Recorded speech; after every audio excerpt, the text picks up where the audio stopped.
Very good evening, children. How are you all? So, today we are going to have a poem, What a Bird Thought. So, what do you think about this poem, dear children? Yeah? What do you think it is going to be? Right? We are going to see what a bird thought. Okay, so tell me your thoughts also. We are going to discuss before we get into the poem. We are going to discuss some questions which have been given in your textbook. So this poem is written by anonymous. What is anonymous? यानी कि किसने लिखी है हमको पता नहीं. All right? Yes. Where are the places you see birds? तो पहले बताइए आप कि यहाँ कहाँ आप बर्ड्स को देखते हो. बताइए बेटा, कहाँ देखते हो? यस, पेड़ों पर देखते हो और आपके छत में देखते हो. Correct. So you see birds wherever they can fly. I see birds in the garden, parks, trees, and buildings. Correct? Right. So they are seeing moving from or flying from one place to the another. Right? They come out to pick their food grains. Right? So हम कहाँ कहाँ पे देख सकते हैं? हम parks में देख सकते हैं, गार्डन्स में देख सकते हैं, हमारे बिल्डिंग्स में देख सकते हैं. So you can write what wherever you are seeing birds. Trees में, ओके, गार्डन और पार्क में ट्रीज होते हैं तो वहीं पर ही हम देखेंगे. बराबर. So right. What do you see the birds doing? तो ये तो ठीक है, आप देखते हो कि बर्ड्स जो है ट्रीज में, पार्क्स में, तो क्या करते हैं? वे फ्लाई करते हैं एक जगह से दूसरे जगह पे. फिर क्या करने के लिए? अपने ग्रेन्स को या खाने के लिए, वो ढूंढने के लिए they fly. Correct. So picking up grains, food grains, worms, food for them. Basically जो है food for themselves, to fetch food for themselves, they fly from one place to the another. Right. Do you want to fly like a bird? If so, why? Come on, tell me this. This you need to tell me an answer. Come on. Do you want to fly like a bird? Yes.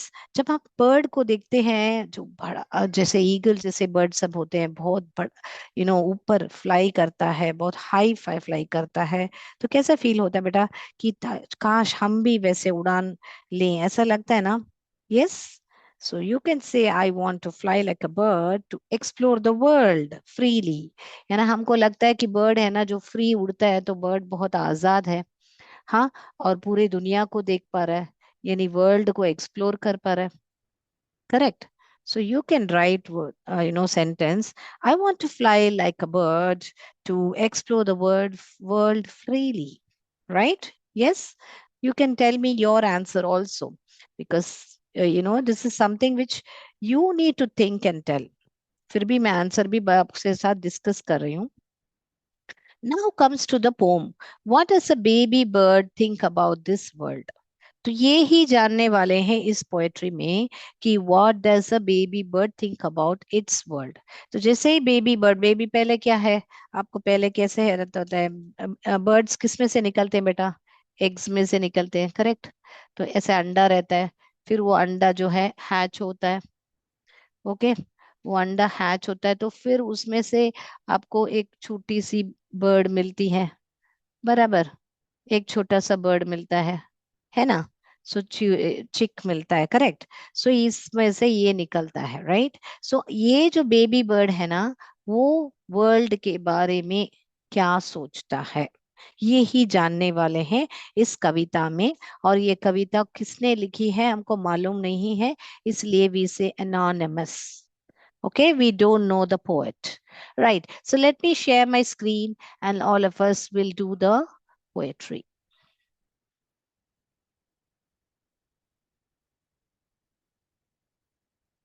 Come on. So I have kept the poem for your interaction. I have kept certain blanks over here. So you can see your textbook and tell me the answer. I lived first in a dash house.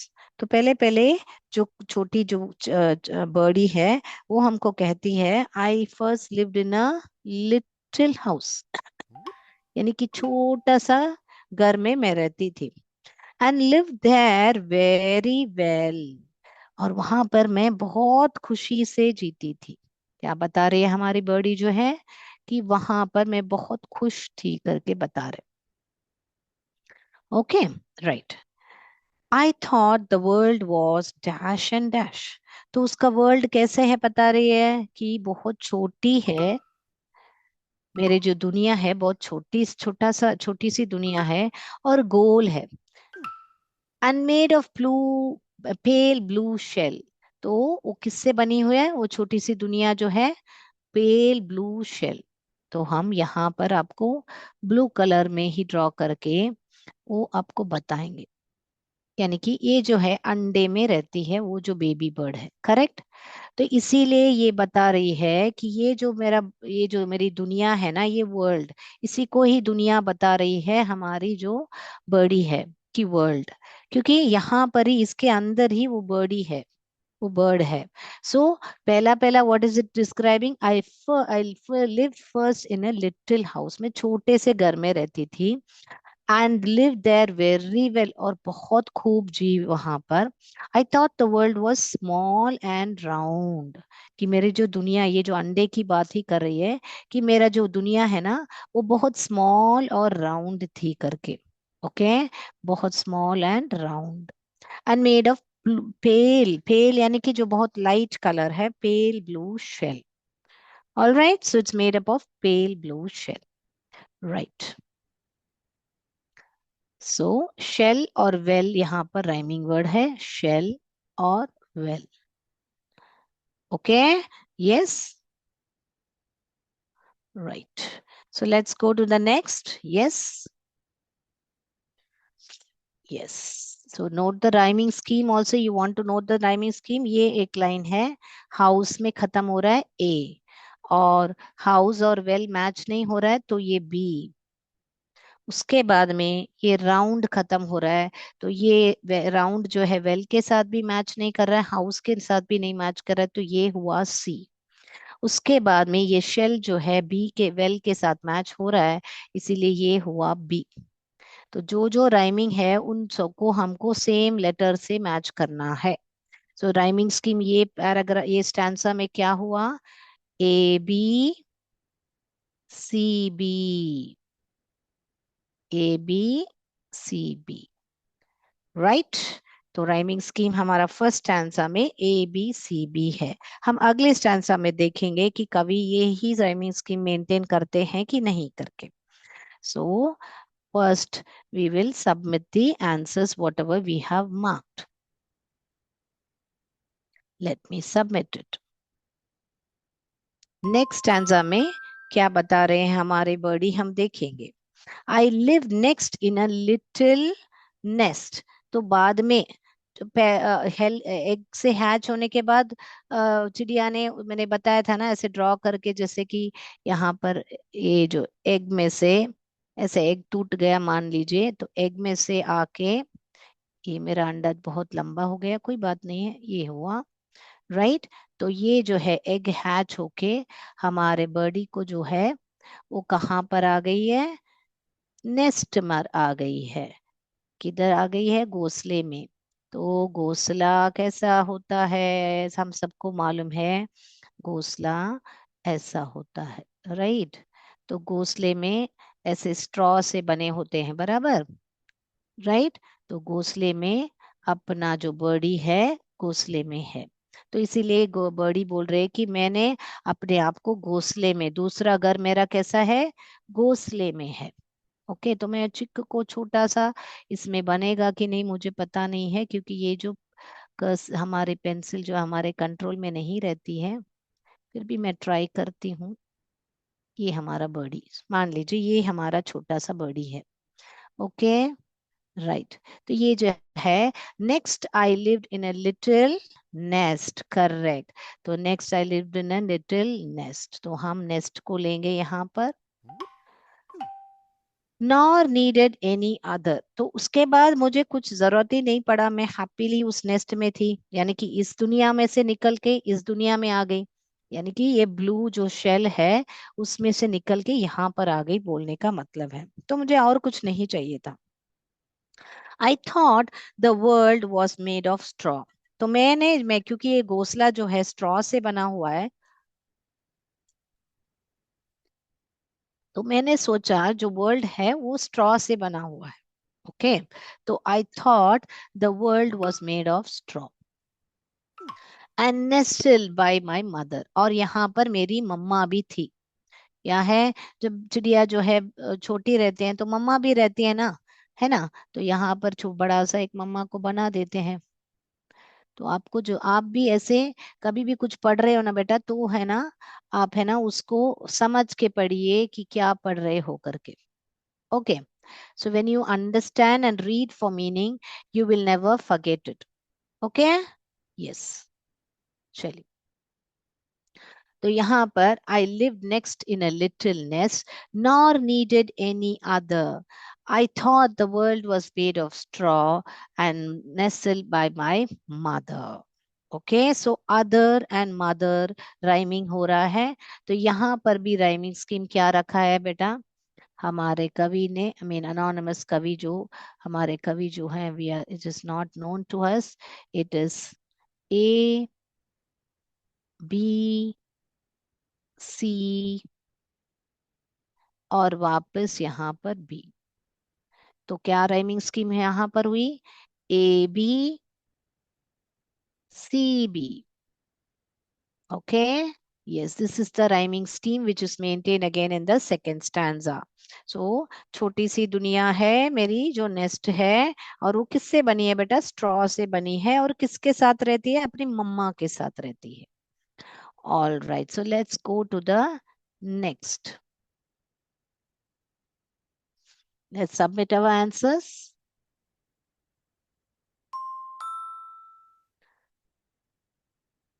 One day I dash from my nest, तो क्या किया, one day I fluttered, fluttered क्या किया, जो छोटे चूजे होते हैं, जो चिक्स होते हैं, वो क्या करते हैं, उनके जो पंख अभी तक इतने स्ट्रांग नहीं होते हैं, तो तितली कैसे अपनी पंख को ऐसे छोटा सा फ्लटर करती है, यानी कि फ्लैप करती है अपने विंग्स को, वैसे ही one day I fluttered from the nest, यानी बोलने का मतलब है नेस्ट से दूर, थोड़ा तो दूर गई थी। I see what I could find. I said the world is made of leaves. तो ये उसने अपने नेस्ट से निकल के, शायद वो छोटा सा ब्रांच वहां पर रहा होगा, तो वहां पर गई होगी, तो उसको मालूम पड़ा कि जो है मेरी दुनिया जो है पत्तों से बनी है। Okay, so do you understand now what the poet wants to say, यानी कि बोलने का मतलब है यहाँ पर ब्रांचेस रहे होंगे। ओके, यहाँ पर अपना लीव सब रहे होंगे, राइट। तो ये ब्रांचेस सब रहे होंगे, और यहाँ पर अपना जो नेस्ट है, यहाँ पर अपना नेस्ट होगा, ये अपना बर्डी का नेस्ट है, मान लीजिए यहाँ पर हमारी बर्डी है, और यहाँ से, यहाँ इस नेस्ट से ये बर्डी ने क्या किया, यहाँ गई होगी। तो यहाँ जाने के बाद उसको लगा अभी मेरी जो दुनिया है ये पत्तों से है, ये जो मेरा घर है, मेरा दुनिया है जो पत्तों से है। बिकॉज पहले उसने क्या बोला, तो हम यहाँ पर स्टेज बाय स्टेज हम आपको दिखाएंगे। पहले उसकी दुनिया जो है अंडे की थी, अंडे में अंदर रहती थी, इसीलिए उसने बोला मेरी जो दुनिया है गोल है करके। फिर बाद में अगले सेंसर में बोल रही है कि मेरी जो दुनिया है ये जो है स्ट्रॉ से बनी है, क्योंकि वो नेस्ट में, घोंसले में रह रही है। फिर तीसरा क्या बोल रही है कि ये जो लीव्स है ना, मेरी जो दुनिया है वो मेड ऑफ लीव्स, क्योंकि वो जो चूजा है वो अंडे से बाहर निकल के नेस्ट, नेस्ट से बाद में गई है अपने पास वाले ब्रांच में, इसीलिए वो बोल रही है कि मैं लीव से बना है मेरी दुनिया। तो लास्ट में एक लाइन बोल रहे हैं, I have been very blind, यानी मैं अंधी रही हुई हूँ इतना दिनों तक, क्योंकि मैंने देखा ही नहीं मेरे आसपास में जो, मेरे पास जो पत्ते हैं या कुछ भी है, सिर्फ मैंने इतना सोचा कि मेरी दुनिया जो है शेल है, उसके बाद स्ट्रॉ है, उसके बाद अभी मुझे मालूम पड़ रहा है कि मेरी दुनिया तो थोड़ी बड़ी है, इतने सारे लीव्स हैं करके। ऑल राइट, सो इसको अगर हम मनुष्य अगर हमारे जिंदगी में कंपेयर करके देखेंगे, तो हमको भी ऐसा ही लगेगा। हमको पहले लगा होगा कि घर, जब हम बचपन में रहे, कि मम्मा पापा, हमारा घर वो ही हमारे लिए दुनिया है। फिर हम स्कूल जाते हैं, फ्रेंड्स से मिलते हैं, फिर हमको लगता है कि फ्रेंड्स ही सारे हमारे वर्ल्ड है। फिर ऑफिस जाते हैं, कॉलेज जाते हैं तो ऐसे कर करके हमारी दुनिया जो है ना बेटा बड़ी हो जाती है। Yes, so like this only is our life also. Like this small birdie is explaining how it's exploring from the shell to the straw to the leaves. All right, so let's submit our answers. Okay, like, so now the fourth stanza, at length I dash beyond the tree. At length I dash beyond the tree, यानी कि I flew beyond the tree. फिर बाद में उस पेड़ से भी पार करके वो आगे गई। जैसे मम्मा पापा, उसके मम्मा कैसे वो पेड़ को छोड़ के दाने इकट्ठा करने के लिए जाती होगी, वैसे है ना, वो बता रही हैं वो जो बड़ी है, वो जो चूजा है। At length I flew beyond the tree, यानी उस पेड़ को भी पार करके मैं गई। Quite fit for grown up labours, यहाँ पर लेबर्स यानी कि क्या बेटा, हार्ड वर्क, यानी कि जो हमारे ग्रोन अप्स यानी कि मम्मा पापा जो हैं, जो जाके मेहनत करते हैं, हार्ड वर्क करते हैं, वैसे मैं भी गई। आई don't know how the world is made, मुझे मालूम नहीं है दुनिया कैसे किससे बनी है। नेदर डू माई नेबर्स, यानी कि मेरे अड़ोस पड़ोस वाले जो रहते हैं, उनको भी पता नहीं है कि किससे बनी है। अभी वो कंफ्यूज हो गई है, पहले वो बहुत सुरक्षित एक छोटा सा शेल में थी और बता सकती थी कि ये ही मेरी दुनिया है। अगला वो गई स्ट्रॉ में तो बताया कि ये ही मेरी दुनिया है। अगला वो थोड़ा गई आगे तो वो बता सकी कि मेरे को ये जो लीव्स है वो ही मेरी दुनिया है। मगर अभी जब बड़े होके वो पेड़ से भी आगे गई, तो वो बता नहीं सकी कि मेरी दुनिया क्या है। आई डोंट नो, जैसे हमको मालूम नहीं पड़ता आगे लाइफ में क्या करें, कभी कभी हमको क्लैरिटी नहीं मिलती है, वैसे ही इस बर्डी को ऐसे लगा, I don't know how the world is made and neither do my neighbours, यानी कि मेरे पड़ोसी को भी पता नहीं है कि किससे बना है मेरी दुनिया। All right, so such a beautiful poem, इतनी प्यारी सी पोम है। तो यहाँ पर भी राइमिंग वर्ड देखिए बेटा, राइमिंग स्कीम और राइमिंग वर्ड अलग होते हैं बेटा, मैंने लास्ट क्लास ही बताया हुआ है आपको। यानी कि यहाँ पर ये ए हुआ, ये बी है, ये सी है, और वापस ये बी है। तो हर स्टैंजा में पोएम ने राइमिंग स्कीम जो है A B C B maintain किया है। ओके बेटा, यानी कि जो सेकेंड स्टैंजा, सेकेंड लाइन और जो लास्ट लाइन है, उसका राइमिंग सेम रखा, राइमिंग वर्ड्स है वहां पे, लेबर्स नेबर्स। ऑल राइट, तो मैं समझती हूँ कि आप लोग को ये जो पिछला वाला भी हम राइमिंग स्कीम यही है बेटा, nest find leaves blind, find और ब्लाइंड जो है सेम राइमिंग स्कीम है, A B C B. All right, तो चारों स्टैंजा का हमने देख लिया है राइमिंग स्कीम क्या है, और हमने पूरा पोम भी कर लिया है। लास्ट में एक छोटा सा आपको क्वेश्चंस पूछे गए हैं, वो भी करके हम जाएंगे हमारे एमसीक्यू की तरफ। Answer the following with a word from the pome, यानी पोम से आपको लेके इसको इस आंसर्स का उत्तर देना है आपको। What was the shape of the birds first house, यानी पहला घर, पहला घर बर्ड का कैसा था आकार में। हाँ, हमने पढ़ा था वो जो अंडा है राउंड था। उसने बताया था बर्डी ने कि मेरा जो घर है स्मॉल और राउंड है करके बताया था, तो राउंड ही करेक्ट आंसर है। What was the bird second nest made up of, यानी कि दूसरा जो बर्डी का नेस्ट था वो किससे बना था, वो स्ट्रॉ से बना था। Correct. What did the bird see when it came out of its nest, बाहर, नेस्ट से बाहर आते ही उसने क्या देखा बेटा। हाँ, उसने पत्तों को देखा था, तभी उन्होंने थर्ड स्टैंजा में बताया है कि मैंने सोचा मेरी दुनिया जो है अगला पत्ता पत्तों से भरी हुई है, it's made up of leaves करके। Correct. What did the bird do at the end, last में क्या किया, बड़ों के जैसा वो भी उड़ गई, flu, the bird flu. Correct. So we have revised all the four stanza in order to give the answer for these questions. We have revised all the four stanzas again. All right, let me submit the answers.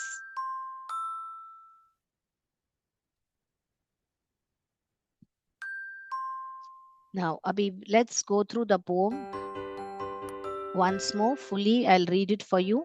And next, we shall go to our MCQs regarding this poem. Okay. I lived first in a little house and lived there very well. I thought the world was small and round and made of pale blue shell. I lived next in a little nest nor needed any other. I thought the world was made of straw and nestled by my mother. One day I fluttered my nest to see what I could find. I said, the world is made of leaves. I have been very blind. At length I flew beyond the tree, quite fit for grown up labors. I don't know how the world is made, and neither do my neighbors.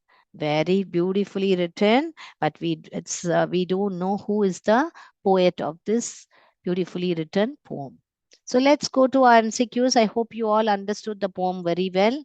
Yes, let's do the MCQs.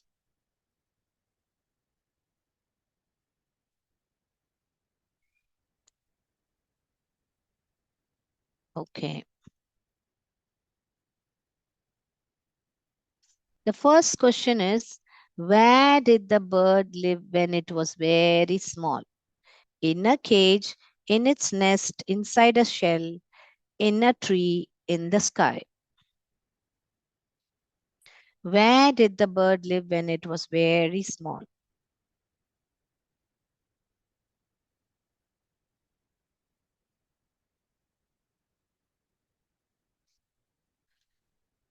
I hope you're done with the answer. You just write question number one and then type the A or B or C or D. You can write it, I mean. The next question is, what did the bird think its world was when it was in the shell? What did the bird think its world was when it was in the shell? The A tree, the shell itself, the nest, the sky.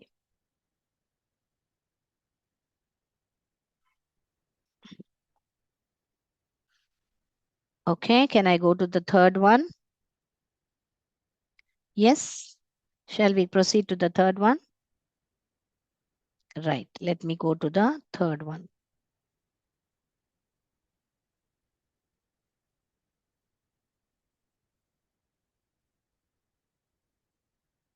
What was the second home of the bird after leaving the shell? Yani after leaving the shell, what was the second home? A nest in a tree, a hole in the ground, a cage, D option, a cloud.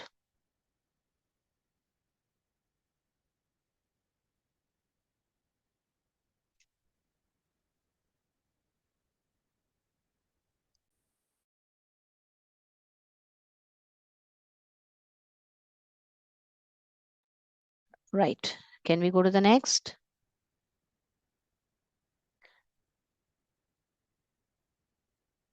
What did the bird think? What did the bird think covered its home when it lived in the nest? What did the bird think covered its home when it lived in the nest? The roof, the clouds, green leaves, the blue sky.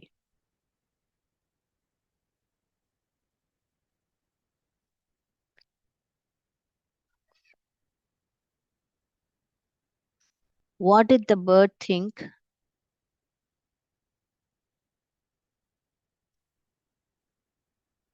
Yes, its home is covered.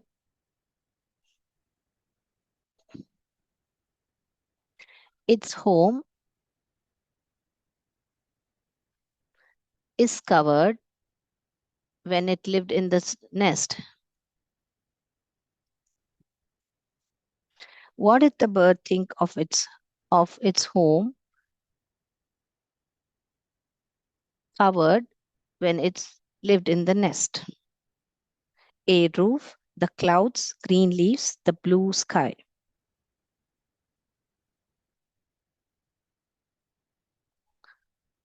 Done? Let's go to the next. What did the bird see when it flew out of the tree?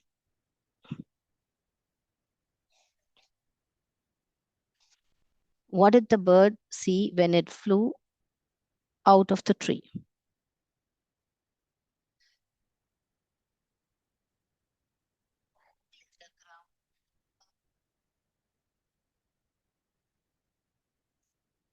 A many people, a larger world, and open sky, only the nest, only clouds. Once you're done, let me know. We'll go to the next.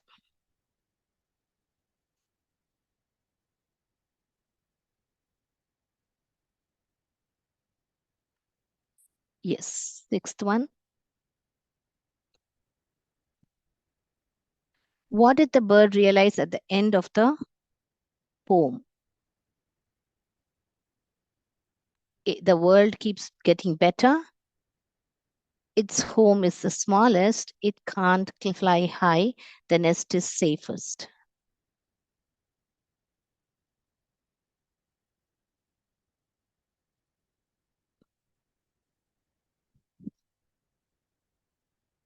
Done? Seventh question. What lesson does the poem teach us? A. We should not leave our homes. We must eat well. As we grow, our understanding of the world expands. Birds are clever.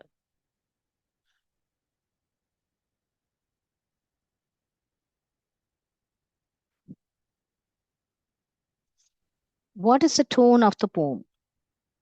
A. Sad and lonely. B. Curious and wondering. C. Angry and harsh. D. Fearful and dark.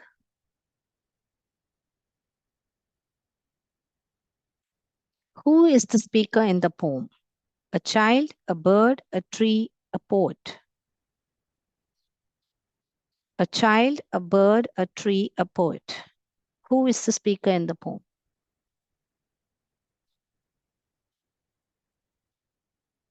Last one.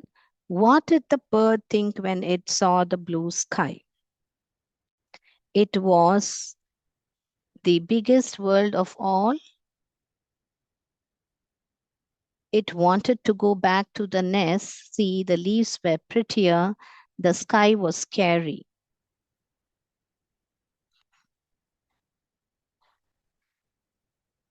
Right? Done? 10th question, we are done. Shall we go to the answers? Yes. The first answer is in its nest inside a shell. B option is right. Second option, B option, the shell itself. Third question, what was the second home of the bird after leaving the shell? A nest in a tree. Fourth one, green leaves. C option is right. Fifth one, B, a larger world and open sky. Sixth, what did the bird realize at the end of the poem? The world keeps getting bigger. What lesson does the poem teach us? As we grow, our understanding of the world expands. Yes, very true.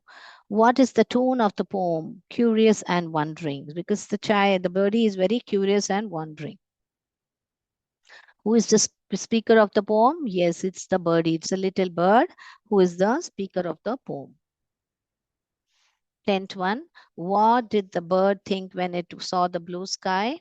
Yes, it was the biggest world of all. Yes. So finally, the bird decides that's the biggest world it's ever seen, from the shell to the straw to the leaves. Yes. So that's it. I hope you all have understood the poem and understood the question answers which we discussed. I hope it's all clear to you all. Next class we'll meet with another grammar class. Thank you. Jai Vidya Shakti, Jai Bharat, Jai Hind. Dhanyavad. Thank you, sir. Thank you, sir.